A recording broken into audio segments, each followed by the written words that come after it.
при тебе, питам, щото напоследък не чувам нищо от тебе. Емоциите ми пак не ти дават покой. Последи малко, постой, проследи и виж какво ще следва след този стръмен завой.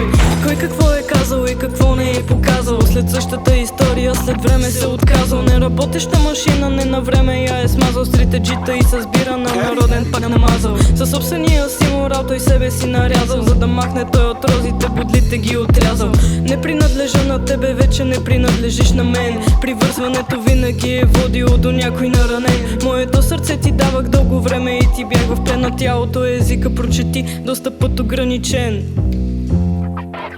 Не съм ти принадлежност, да тръгна не е нежно. Студенината от мен към теб някак беше неизбежна. Беше и небрежна, нямаше надежда. От фалшиви обещания ти правеше си прежда. Здравей, приятел мой, питам какво става при тебе. Ако ме питаш, същото ще кажа: нищо от мене. Първа възможност, махам се, че всичко оттече. Не ме вини, не ме съди. Искам да избягам някъде, да сбъдна своите мечти. Искам да правя музика още откакто бях на 3. Да покорявам тези новите земи, да гледам слънцето още от зори.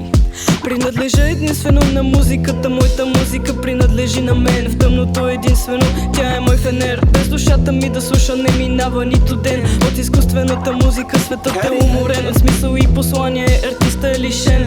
Страх е текста им да стане задълбочен. Айде тръгвам си доскоро, за сега това беше от мен.